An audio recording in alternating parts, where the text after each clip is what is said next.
ونعوذ بالله من شرور أنفسنا ومن سيئات أعمالنا.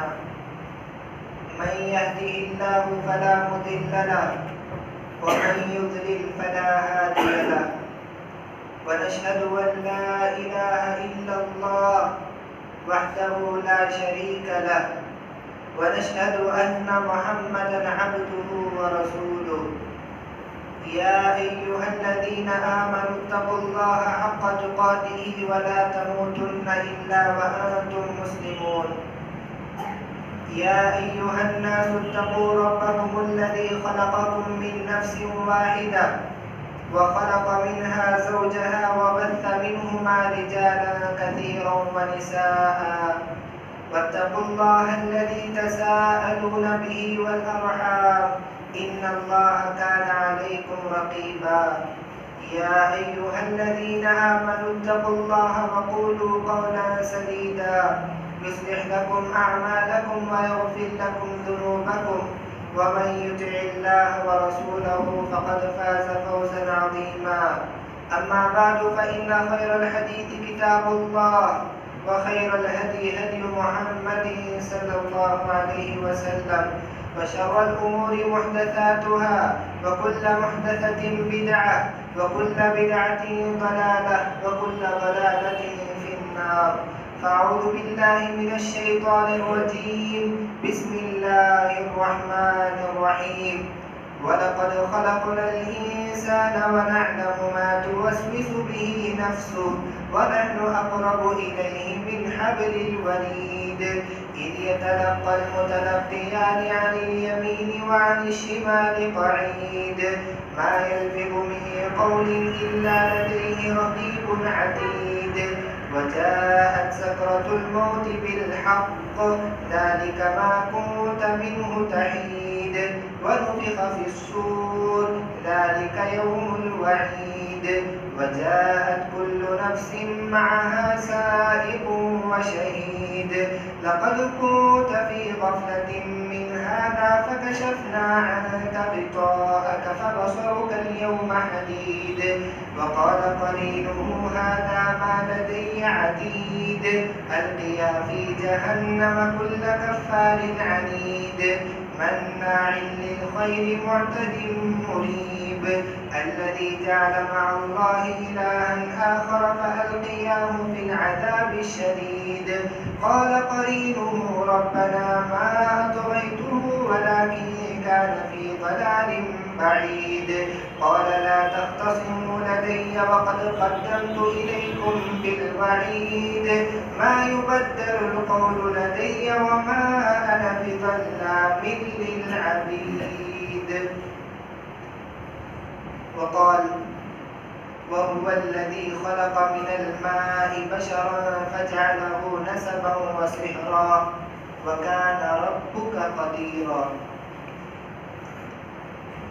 حاضرین جمعہ، بزرگوں، بھائیوں، نوجوان ساتھیوں، خطبہ مسنونہ کے بعد میں نے آپ لوگوں کے سامنے سورۃ الفرقان کی ایک آیت کریمہ پڑھی جس میں اللہ تبارک و تعالیٰ کہہ رہا ہے وَهُوَ الَّذِي خَلَقَ مِنَ الْمَاءِ بَشَرًا.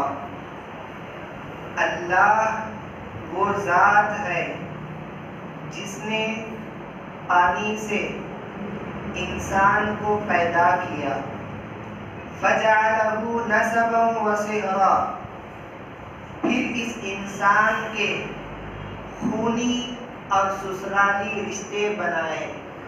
وَكَانَ رَبُّكَ قَدِيرًا، آپ کا رب بڑی قدرت والا ہے. حاضرین،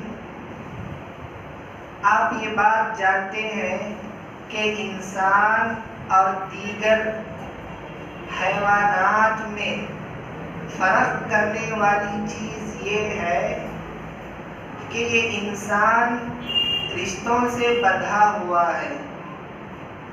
ہم میں کا ہر شخص کسی کا بیٹا ہے، کسی کا بھائی ہے، اس سے بڑھ کر کسی کا شوہر ہے، کسی کا باپ ہے، کسی کا داماد ہے، کسی کا سسر ہے۔ یہ رشتے دو طرح کے ہوتے ہیں، ایک تو خونی رشتے جسے نسبی رشتے بھی کہا جاتا ہے، اور دوسرے رشتے ہوتے ہیں سسرالی رشتے جو شادی کے بعد بنتے ہیں۔ اور ان رشتوں کے علاوہ بعض رشتے تعلقات کے رشتے ہوتے ہیں، جیسے دوستی کا رشتہ، پڑوسی کا رشتہ۔ تو رشتے چاہے خونی ہو، چاہے سسرالی ہو، چاہے تعلقات کے ہو، وہی رشتے اچھے دکھتے ہیں جن رشتوں میں محبت ہو، جن رشتوں میں الفت ہو، وہی رشتے اچھے دکھتے ہیں۔ مگر بسا اوقات غلط فہمی کی وجہ سے، مس انڈرسٹینڈنگ کی وجہ سے، کسی کی طبیعت نہ جمنے کی وجہ سے یہ محبت کم ہو جاتی ہے، نا اتفاقی آ جاتی ہے، اختلافات پیدا ہو جاتے ہیں ان رشتوں کے درمیان۔ تو آج کے خطبے میں ہم یہ جانیں کہ رشتوں میں محبت پیدا کرنے کے اسلامی اصول کیا ہے۔ جن رشتوں میں محبت ختم ہو چکی ہو ان رشتوں میں محبت کیسے پیدا کی جائے، جن رشتوں میں پہلے سے محبت ہے ان رشتوں میں محبت کو برقرار کیسے رکھا جائے، اس سلسلے میں اسلامی تعلیمات کیا ہیں، ان تعلیمات کو آج کے خطبے میں انشاءاللہ ہم جانیں گے۔ تو محترم بھائیوں، رشتوں میں محبت پیدا کرنے کے لیے سب سے پہلے اور بنیادی تعلیم اسلام کی یہ ہے کہ تم سلام کرنے میں پہل کرو، تمہارے رشتہ داروں کو سلام کرنے میں پہل کرو، آگے بڑھ کر اس سے کہو السلام علیکم ورحمۃ اللہ وبرکاتہ۔ یہ سلام کیا چیز ہے؟ دنیا کی کوئی بھی قوم ہو جب ملاقات کرتی ہے آپس میں ایک دوسرے سے تو ان کے خاص الفاظ ہوتے ہیں، کوئی گڈ مارننگ کہتا ہے، کوئی مرحبا کہتا ہے، اور یہ غیر مسلم جو ہے اپنے دیوی دیوتاؤں کے نام لیتے ہیں، مگر شریعت اسلامیہ ہمیں یہ سکھاتی ہے کہ جب تم اپنے مسلم بھائی سے ملاقات کرو تو السلام علیکم ورحمۃ اللہ وبرکاتہ کہو۔ سبحان اللہ، کیا پیاری دعا ہے، اس میں اللہ کا نام ہے السلام، اللہ کے 99 ناموں میں ایک نام ہے السلام۔ ہم اللہ کا نام بھی لے رہے ہیں اور سامنے والے کو دعا بھی دے رہے ہیں کہ السلام علیکم، تم پر سلامتی ہو، ورحمۃ اللہ، اللہ کی رحمت ہو، وبرکاتہ، اللہ کی برکتیں تم پر اترے۔ تو یہ بڑی پیاری دعا ہے، اس دعا کی جگہ کوئی اور دعا لے نہیں سکتی، اس دعا کا کوئی الٹرنیٹ ہو ہی نہیں سکتا۔ آپ چاہے مرحبا کہیں، آپ چاہے ویلکم کہیں، آپ چاہے خوش آمدید کہیں، مگر جو چیز سلام کے اندر ہے وہ چیز کسی اور میں آ ہی نہیں سکتی۔ برسوں پرانی دشمنی ہو، چاہے کتنا بھی بڑا اختلاف ہو، ایک چھوٹے سے سلام سے وہ برسوں پرانی دشمنی ختم ہو جاتی ہے، اختلافات ختم ہو جاتے ہیں۔ اللہ تبارک و تعالیٰ اثر نو دلوں میں محبت پیدا کرتا ہے اس سلام کی وجہ سے۔ مسلم شریف کی روایت ہے، اللہ کے رسول صلی اللہ علیہ وسلم نے فرمایا لا تدخلون الجنت حتی تؤمنوا، تم جنت میں جا نہیں سکتے جب تک مومن نہ بن جاؤ، ولا تؤمنوا حتی تحابوا، اور مومن اس وقت تک بن نہیں سکتے جب تک کہ آپس میں ایک دوسرے سے محبت کرنے نہ لگ جاؤ۔ اولا ادلکم علی شیء اذا فعلتموه تحاببتم، اے میرے صحابہ کیا میں تمہیں ایسا فارمولا نہ بتاؤں جس فارمولے پر عمل کر کے ایک دوسرے سے محبت کرنے لگ جاؤ تم لوگ؟ پھر اللہ کے نبی نے کہا افشوا السلام بینکم، آپس میں سلام کو پھیلاؤ، یہ سلام تمہاری نفرتوں کو مٹائے گا، تمہاری دشمنیوں کو ختم کرے گا، نہ اتفاقیوں کا گلا کما کر کرنے کا، سلام کو پھیلاؤ، محبت کو پیدا کرو، محبت کو پیدا کرو، مومن بن جاؤ، مومن بن جاؤ اور جنت میں داخل ہو جاؤ۔ سبحان اللہ، یہ کارنامہ ہے سلام کا۔ تو رشتوں میں محبت پیدا کرنے کے لیے سب سے پہلی اسلامی تعلیم یہ ہے کہ ہم سلام کرنے میں پہل کریں۔ اسی طرح اسلام کی ایک تعلیم یہ ہے کہ رشتوں میں تم محبت کو پیدا کرنا چاہتے ہو تو بنا کسی مطلب کے اپنے رشتہ داروں کے لیے وقت نکالو، اپنے رشتہ داروں سے ملاقات کرنے کے لیے جاؤ، اپنے رشتہ داروں کی زیارت کرو۔ تو یہ ملاقات، یہ تمہارا وقت نکالنا، یہ زیارت تمہارے دلوں کی دشمنی کو ختم کر دے گی، تمہارے دلوں میں ایک دوسرے کے لیے محبت پیدا کرے گی، ایک دوسرے کے دلوں میں تم گھر پیدا کر سکو، بنا سکو گے، بشرط یہ ہے کہ اپنے رشتہ داروں کے بغیر کسی مطلب کے وقت نکالو، محض اس لیے اس کے پاس جاؤ کہ اسے احساس دلا سکو کہ مجھے تمہاری فکر ہے، میں تمہارا حال چال جاننا چاہتا ہوں، اس لیے میں تمہارے سے ملاقات کرنے کے لیے آیا ہوں۔ یہ احساس دلانے کے لیے اپنے رشتہ داروں سے ملاقات کرو، اللہ محبت پیدا کرے گا۔ آج لوگوں کو شکایت ہوتی ہے کہ ملاقات کے لیے، رشتہ داروں کے پاس جانے کے لیے ہمارے پاس وقت نہیں ہے، ہمارا شیڈول بہت بزی ہے، ہم بہت مصروف رہتے ہیں، وقت نکال نہیں سکتے۔ تو یاد رکھو، تم اللہ کے رسول صلی اللہ علیہ وسلم سے زیادہ مصروف ہو نہیں سکتے، تمہارا شیڈول اللہ کے رسول صلی اللہ علیہ وسلم کے شیڈول سے زیادہ بزی ہو نہیں سکتا۔ اللہ کے رسول صلی اللہ علیہ وسلم وقت نکالتے تھے اپنے رشتہ داروں سے ملاقات کے لیے۔ صحیح مسلم کی روایت ہے، جب اللہ کے رسول صلی اللہ علیہ وسلم کا انتقال ہو گیا، حضرت ابو بکر صدیق رضی اللہ عنہ نے حضرت عمر بن خطاب رضی اللہ عنہ سے کہا کہ اے عمر، ہمیں ام ایمن کے پاس لے چلو، ہم ان کی زیارت کریں گے، ہم ان سے ملاقات کے لیے جائیں گے جس طرح اللہ کے رسول صلی اللہ علیہ وسلم ام ایمن کی زیارت کیا کرتے تھے۔ تو عمر بن خطاب رضی اللہ عنہ اور ابو بکر صدیق رضی اللہ عنہ یہ دونوں ملاقات کے لیے گئے ام ایمن رضی اللہ عنہا سے۔ کون ہے یہ ام ایمن؟ ام ایمن وہ خاتون ہے جس کی گود میں اللہ کے رسول صلی اللہ علیہ وسلم کی پرورش ہوئی تھی، جس عورت نے اللہ کے رسول صلی اللہ علیہ وسلم کو پالا پوسا تھا، بڑا کیا تھا، وہ خاتون ہے ام ایمن رضی اللہ عنہا۔ ابو بکر عمر سے کہتے ہیں کہ اے عمر، ہمیں ام ایمن کے پاس لے چلو، ہم بھی ان کی زیارت کریں گے جس طرح اللہ کے رسول صلی اللہ علیہ وسلم زیارت کیا کرتے تھے۔ ابو بکر و عمر پہنچے ام ایمن رضی اللہ عنہا کے پاس تو کیا دیکھتے ہیں کہ بوڑھی خاتون ام ایمن روئی جا رہی ہے، آنسو بہائی جا رہی ہے، آنسو روک نہیں رہی ہے۔ تو ابو بکر اور عمر نے پوچھا کہ اے خاتون، کیا وجہ ہے کہ تم رو رہی ہو؟ کیا تم اس لیے رو رہی ہو کہ اللہ کے نبی صلی اللہ علیہ وسلم کا انتقال ہو گیا؟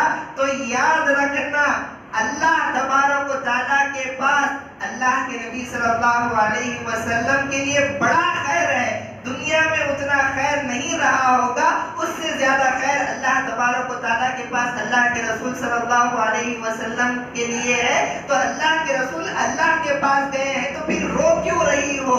تو ام ایمن رضی اللہ عنہا نے کہا اے ابو بکر و عمر، میں اس لیے نہیں رو رہی ہوں کہ اللہ کے رسول صلی اللہ علیہ وسلم کا انتقال ہو گیا، میں جانتی ہوں کہ اللہ کے پاس اللہ کے رسول کے لیے بڑا خیر ہے، میں اس لیے رو رہی ہوں کہ اللہ کے نبی کی وفات کے ساتھ وحی کا سلسلہ رک گیا، اب وحی کی برکتوں سے ہم محروم ہو گئے، اس لیے میں رو رہی ہوں۔ تو ام ایمن کا یہ کہنا تھا کہ ابو بکر و عمر کو بھی یہ احساس ہو گیا کہ وحی کا نزول ختم ہو گیا، وحی کی برکتیں ختم ہو گئی، تو وہ بھی زار و خطار رونے لگے، اس طرح تینوں کے تینوں رونے لگے۔ اس حدیث سے جو میں بتانا چاہتا ہوں وہ یہ کہ اللہ کے رسول صلی اللہ علیہ وسلم کے بڑے کام تھے، دعوت و تبلیغ کی پوری ذمہ داری آپ صلی اللہ علیہ وسلم پر تھی، صحابہ کی تربیت کی ذمہ داری آپ صلی اللہ علیہ وسلم کے پر تھی۔ اس کے باوجود اللہ کے رسول صلی اللہ علیہ وسلم ام ایمن سے ملاقات کے لیے وقت نکالا کرتے تھے۔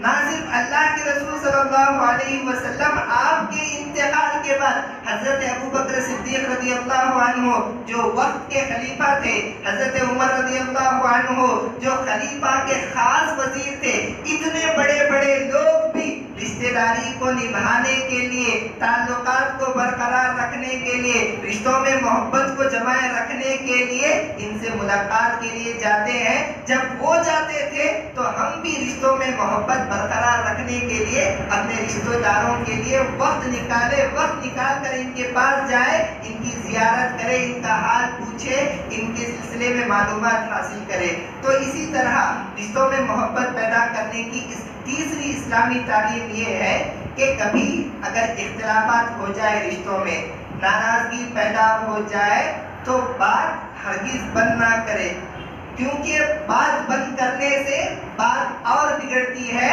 بات بننے کے لیے بات کرنا پڑتا ہے۔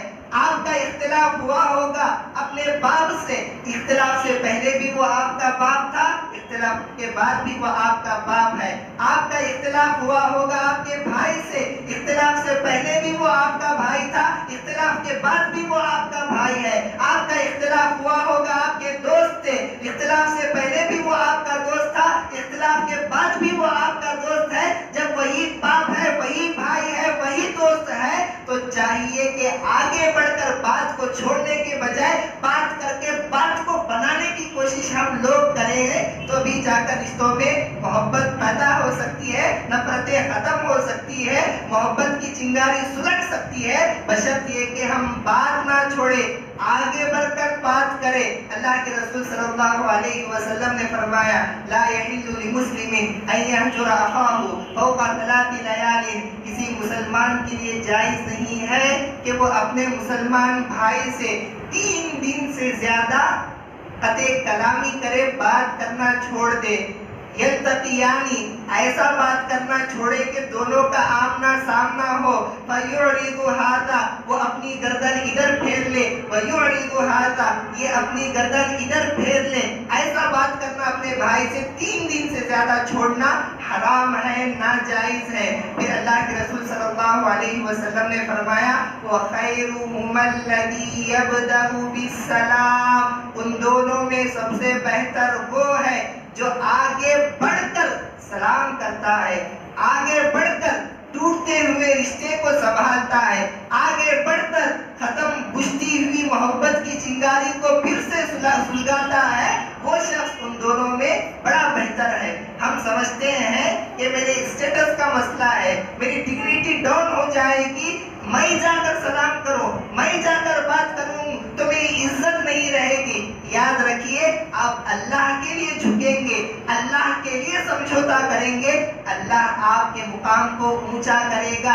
اللہ کے نبی صلی اللہ علیہ وسلم نے فرمایا، من تواضع للہ رفعہ اللہ، جو اللہ کے لیے جھکے اللہ اسے بلند کرے گا، اللہ اسے اونچائی تک پہنچائے گا۔ تو محترم بھائیوں، رشتہ داروں سے ٹوٹ کر رہنا مسئلے کا حل نہیں، اور یہ مومن کی علامت بھی نہیں۔ مومن تو وہ ہوتا ہے جو لوگوں سے ملتا ہے، مومن وہ ہوتا ہے جو لوگوں سے مل کر ان کی تکلیفات کو برداشت کرتا ہے، ان سے کٹنا بہادری نہیں۔ اللہ کے رسول صلی اللہ علیہ وسلم نے فرمایا، المؤمن الذی یخالط الناس ویصبر علی اذاہم خیر من المؤمن الذی لا یخالط الناس ولا یصبر علی اذاہم، وہ مومن بہتر ہے جو لوگوں سے ملاقات کرتا ہے اور ان کی تکلیفات کو برداشت کرتا ہے، اس مومن سے جو لوگوں سے دور رہ کر ان کی تکلیفات کو برداشت نہیں کرتا۔ ہمارا اسلام سکھاتا ہے کہ سوسائٹی میں رہ کر ہم جیے، سوسائٹی میں رہ کر تکلیفات برداشت کرتے ہوئے لوگوں سے جڑ کر رہے، لوگوں سے کٹے نہ۔ لوگوں سے کٹنا اسلام کی تعلیم نہیں، لوگوں سے جڑنا اسلام کی تعلیم ہے۔ اسی طرح محبت کو باقی رکھنے کے لیے، محبت پیدا کرنے کے لیے رشتوں میں اسلام کی ایک تعلیم یہ بھی ہے کہ جب بھی ہم اپنے رشتہ داروں سے ملے یا کسی بھی انسان سے ملے تو مسکراتے ہوئے ملے۔ ہم میں سے اکثر لوگ ایسے ہوتے ہیں جب بھی ان سے ملاقات کرو تو ان کے چہرے پر 12 بجے ہوئے ہوتے ہیں۔ یہ مسلم کا شیوا نہیں ہے، یہ ایک مومن کا طریقہ نہیں ہے کہ چہرے پر 12 بجا کر لوگوں سے ملاقات کرے۔ مومن وہ ہوتا ہے جو ہنستے ہوئے، مسکراتے ہوئے، حشاش بشاش ہو کر، خندہ پیشانی کے ساتھ اپنے مومن بھائی سے ملاقات کرتا ہے۔ اللہ کے رسول صلی اللہ علیہ وسلم نے فرمایا لا تحقرن من المعروف شیئا ولو ان تلقى اخاك بوجه طلق، کسی بھی نیکی کو حقیر مت سمجھو گرچہ کہ وہ نیکی اس صورت میں ہو کہ تم اپنے بھائی سے خندہ پیشانی کے ساتھ ملو، مسکراتے ہوئے ملو۔ بہت بڑی نیکی ہے مسکراتے ہوئے ملنا، اپنے بھائی سے ہنستے ہوئے ملنا بہت بڑی نیکی ہے، اسے تم حقیر نہ سمجھو۔ یہ ہنستے ہوئے ملنا اس بات کی علامت ہے کہ تمہارے دل میں تکبر نہیں ہے۔ ہنستے ہوئے ملنا اس بات کی علامت ہے کہ سامنے والے سے تمہیں محبت ہے۔ اگر 12 بجا کر چہرے پر اور غصے کے ساتھ سامنے والوں سے ملو گے، ایک بار وہ شخص آپ سے ملے گا، دوسری بار ملنے کے لیے وہ تیار نہیں ہوگا۔ تو ہنستے ہوئے ملنا بہت بڑی سنت ہے، نیکی کا کام ہے۔ اللہ کے نبی صلی اللہ علیہ وسلم نے فرمایا تبسمک فی وجہ اخیک لک صدقہ، تمہارے بھائی کے لیے تمہارے چہرے پر آنے والی مسکان اور مسکراہٹ بھی تمہارے لیے صدقہ ہے۔ کیا مطلب؟ اس کا مطلب یہ ہے کہ جس طرح صدقہ و خیرات کر کے تم نیکی کماتے ہو، اسی طرح اپنے بھائی سے مسکرا کر ملو گے تو تمہارا یہ مسکرانا بھی تمہارے لیے نیکی کا سبب ہے۔ بہت بڑی سنت ہے مسکرا کر ملنا۔ اللہ کے رسول صلی اللہ علیہ وسلم کے بارے میں صحابہ کہتے ہیں کہ اللہ کے رسول صلی اللہ علیہ وسلم سے زیادہ مسکرانے والا کوئی شخص تھا ہی نہیں۔ یہاں تک کہ حضرت جریر بن عبداللہ البجلی رضی اللہ عنہ فرماتے ہیں ما حجبنی النبی صلی اللہ علیہ وسلم منذ اسلمت، جب سے میں اسلام لایا تب سے میں جب بھی اللہ کے رسول صلی اللہ علیہ وسلم سے ملاقات کے لیے گیا تو اللہ کے نبی صلی اللہ علیہ وسلم نے ہمیشہ مجھ سے ملاقات کی۔ کبھی بھی مجھے یہ نہیں کہا کہ اب مصروف ہوں بعد میں آ جاؤ، اب میرے پاس وقت نہیں ہے بعد میں آ جاؤ، ایسا اللہ کے نبی نے کبھی نہیں کہا۔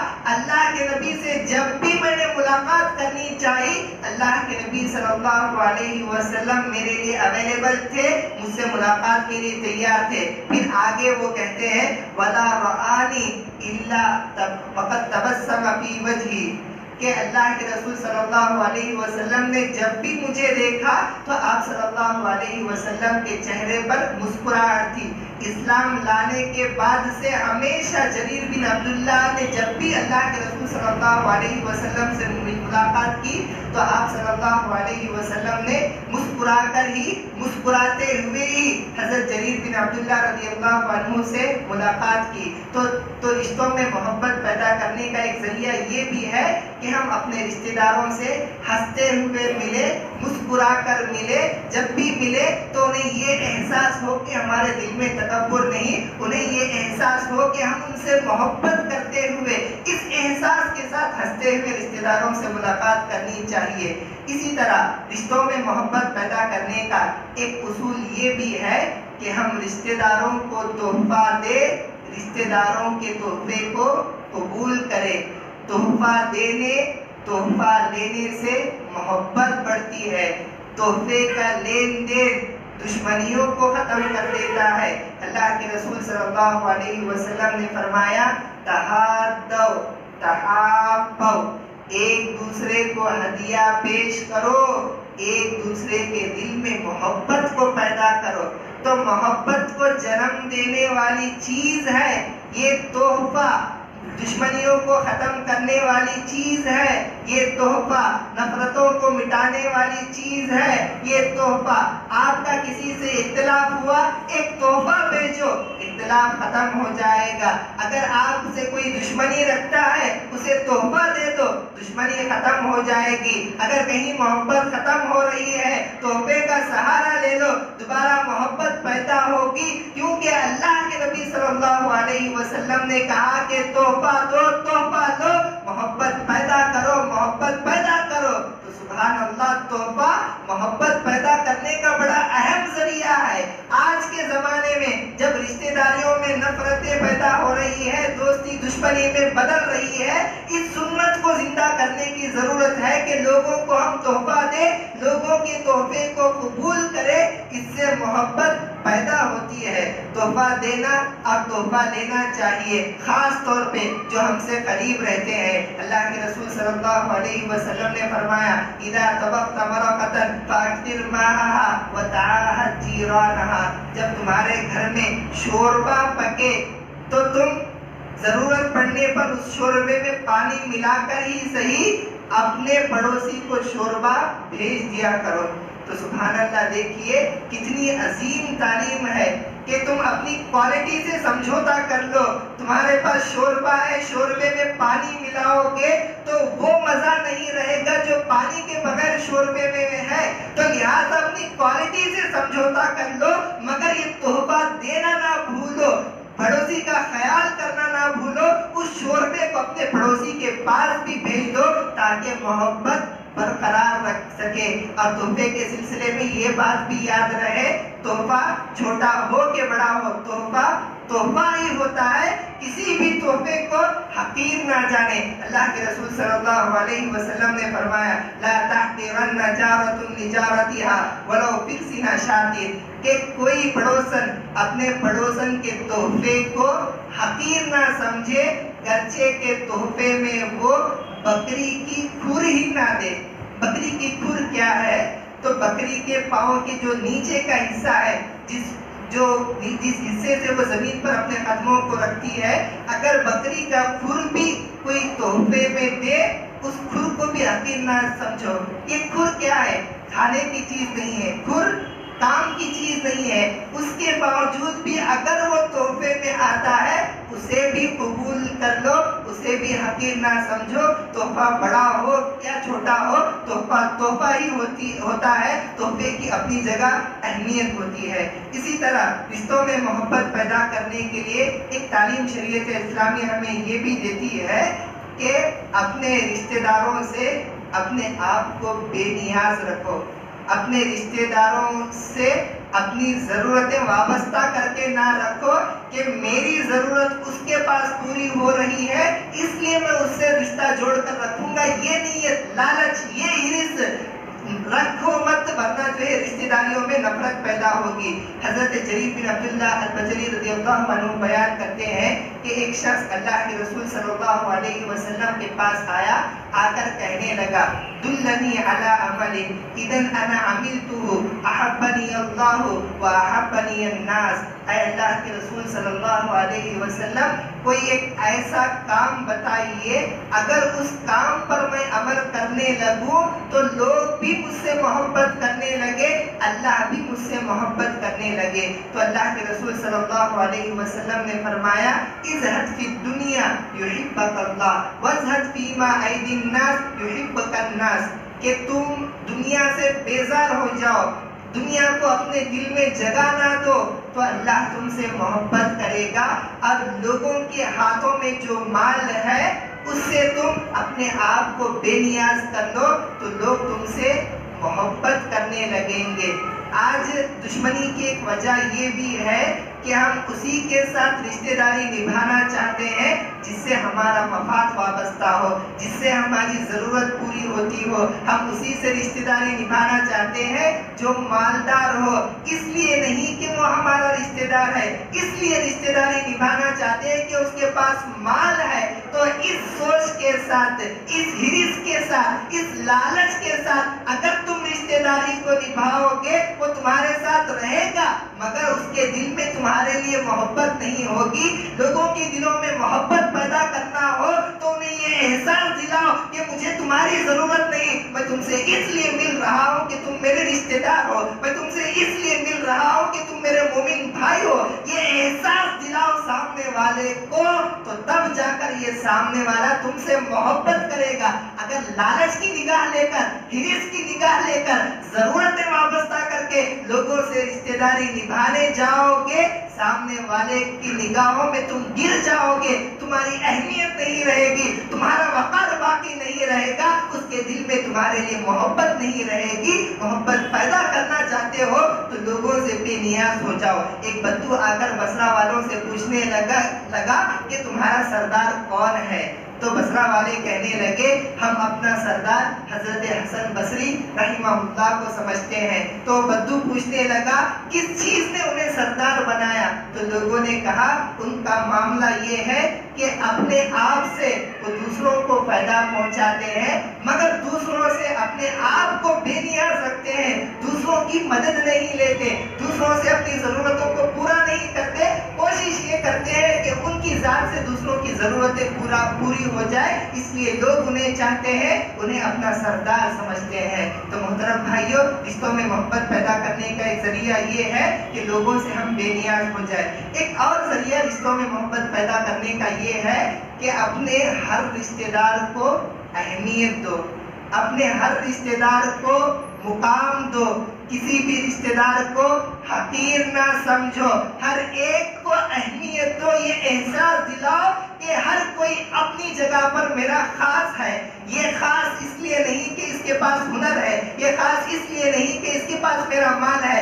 تم میں کا ہر کوئی میرے لیے خاص ہے۔ یہ احساس دلاؤ اپنے رشتے داروں کو تو رشتوں میں محبت پیدا ہوگی، ہر رشتے دار تم سے محبت کرنے لگے گا۔ اللہ کے رسول صلی اللہ علیہ وسلم لوگوں کو بڑی اہمیت دیا کرتے تھے۔ حدیث میں آتا ہے کہ اگر آپ سے کوئی بات کہتا تو اللہ کے نبی کان لگا کر اس کی بات کو سنتے تھے، چاہے اس کی کوئی اہمیت ہو یا نہ ہو، اس کا کوئی مقام ہو یا نہ ہو، وہ بات ضروری ہو یا نہ ہو، کوئی بھی آپ سے بات کرتا تو اللہ کے رسول صلی اللہ علیہ وسلم کان لگا کر اس کی بات کو سنتے۔ اللہ کے نبی صلی اللہ علیہ وسلم کسی سے مصافحہ کرتے تو اس وقت تک اپنے ہاتھ کو نہیں کھینچتے جب تک کہ سامنے والا اپنے ہاتھ کو نہ کھینچ لے۔ کیوں؟ اس لیے کہ احساس ہو کہ تم میرے لیے خاص ہو، یہ احساس ہو سامنے والے کو کہ میری نگاہ میں تمہاری بڑی اہمیت ہے۔ حضرت عطا بن رباح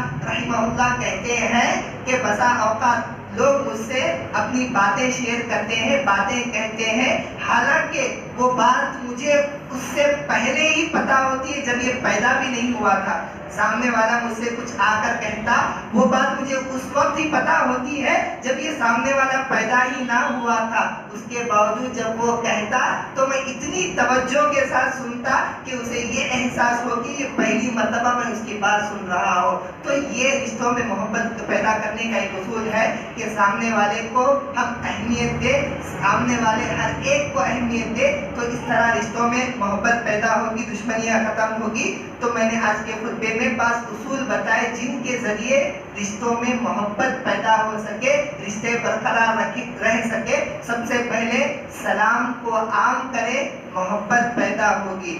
پھر اسی طرح بغیر مطلب کے اپنے رشتہ داروں کے لیے وقت نکالے، ان سے ملاقات کے لیے جائے۔ اسی طرح اگر ناراضگی پیدا ہو آگے بڑھ کر ان سے بات کرے۔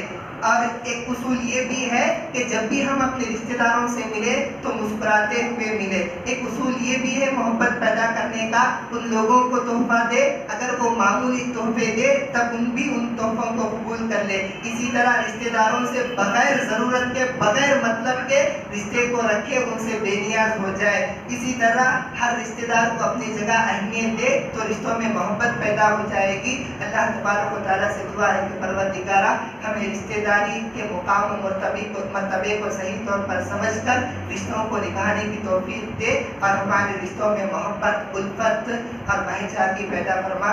آمین۔ وآخر دعوانا الحمدللہ رب العالمین۔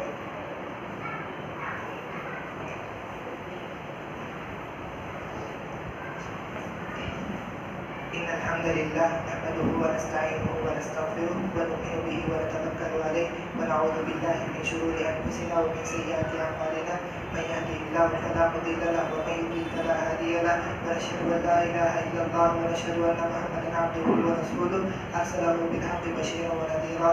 أما بعد فإن خير الحديث كتاب الله وخير الهدي هدي محمد صلى الله عليه وسلم وشر الأمور محدثاتها وكل محدثة بدعة وكل بدعة ضلالة وكل ضلالة في النار.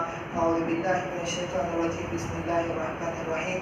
إن الله وملائكته يصلون على النبي يا أيها الذين آمنوا صلوا عليه وسلموا تسليما. اللهم صل على محمد وعلى آل محمد كما صليت على إبراهيم وعلى آل إبراهيم إنك حميد مجيد. اللهم بارك على محمد وعلى آل محمد كما باركت على إبراهيم وعلى آل إبراهيم إنك حميد مجيد. اللهم انصر من نصر دين محمد صلى الله عليه وسلم واجعلنا منهم واخذل من خذل دين محمد صلى الله عليه وسلم ولا تجعلنا منهم. عباد الله رحمني ورحمكم الله. إن الله يأمر بالعدل والإحسان وإيتاء ذي القربى وينهى عن الفحشاء والمنكر والبغي يعظكم لعلكم تذكرون. اذكروا الله يذكركم وادعوه يستجب لكم ولذكر الله تعالى أعلى وعلى وعز وجل وأهم وأتم وأكبر والله يعلم ما تصنعون. أقيموا الصلاة.